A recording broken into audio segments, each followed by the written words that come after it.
Hello there. Welcome to Lotus Sleep. If you found your way here, it's likely because anxiety or fear has been whispering, sometimes shouting, in your mind. Maybe your chest feels tight, your thoughts are racing, or sleep slips away as worry loops through the night. You're not alone. These feelings are part of the human experience. And across centuries, Buddhist wisdom has offered gentle, practical ways to meet them.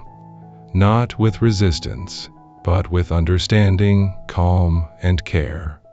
In this video, we'll walk together through 5 timeless steps drawn from the Dharma, the teachings of the Buddha, that can help you soften your relationship with fear and return to a place of inner stillness.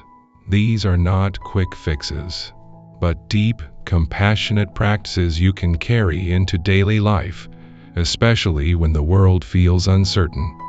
So find a comfortable position, let your breath settle, and know that you are safe in this moment.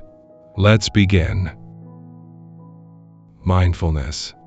The first step in working with fear is not to push it away, suppress it, or fix it, but simply to notice it. This might sound too simple, but it's profoundly powerful. When fear arises, our instinct is often to become it. I am afraid. But in mindfulness practice, we gently shift that language. Instead of identifying with the emotion, we observe it. Fear is arising. This small change creates space. It reminds us that fear is not who we are. It's a passing weather pattern in the sky of awareness. Try this now, even as you listen. Bring your attention inward. Without trying to change anything, scan your body from head to toe. Do you feel tightness in your chest? A knot in your stomach? A rapid heartbeat or shallow breath? These are not signs. These are not signs of danger. They are signals that your nervous system is responding to perceived threat. The key is to meet these sensations with curiosity, not judgment.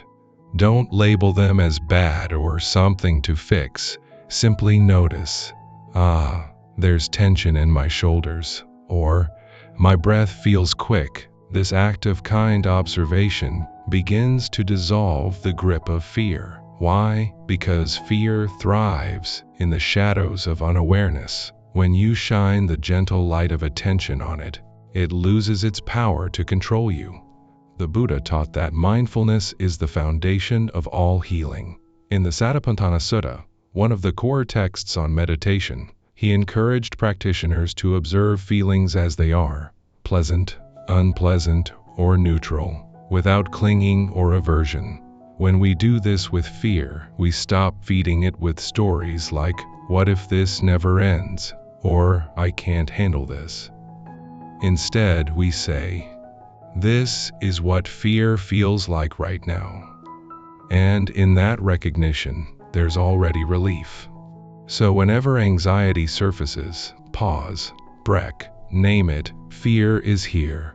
Then scan your body with tender attention. You don't need to make it go away. Just being with it, without resistance, is the beginning of freedom. Impermanence. Once you've acknowledged fear, the next step is to remember one of the most liberating truths in all of Buddhist teaching: everything changes. In Pali, this is called anicca, impermanence. Nothing in this world stays the same, not even the most intense emotion. Fear may feel solid, permanent, overwhelming, but it is not. Like a storm passing through the sky, it arises, lingers for a time, and inevitably fades.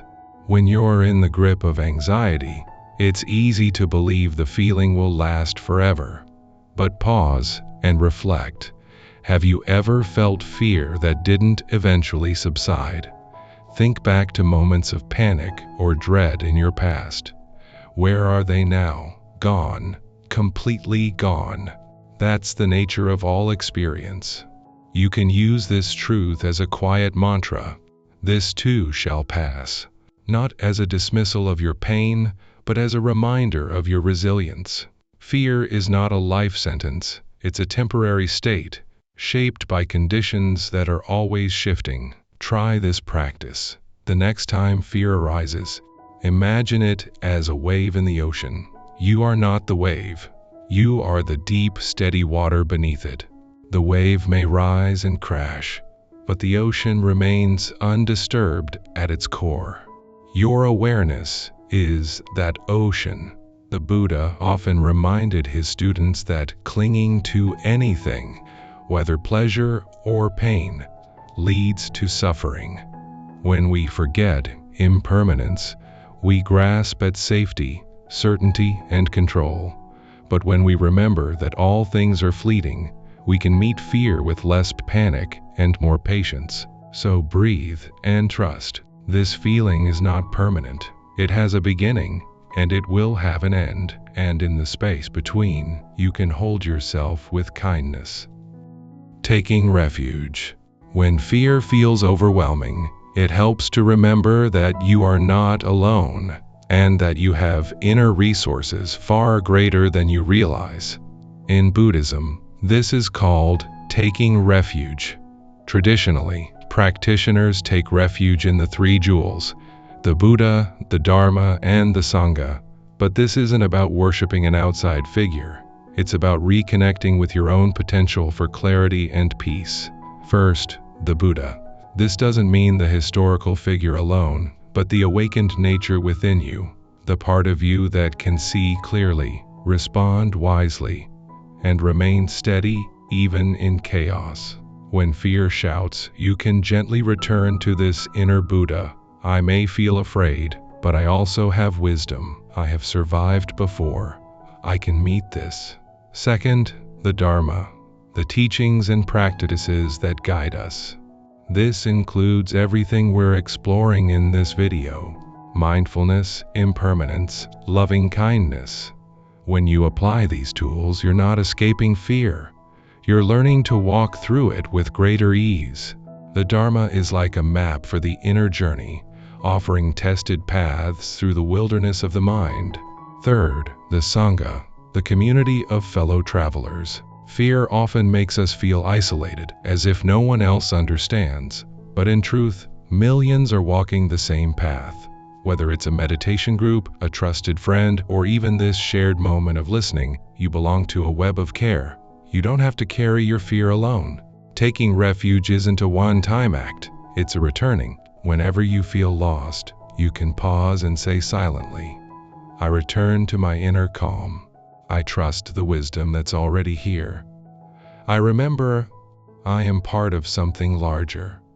This practice doesn't erase fear, but it gives you an anchor. And from that stability, you can respond to life with more courage and compassion. Loving kindness. Fear often comes with self-criticism. Why am I like this? I should be stronger. But what if, instead, you met your fear with kindness? This is the practice of metta, or loving kindness, a cornerstone of Buddhist meditation. It begins with offering gentle wishes to yourself, especially when you're struggling.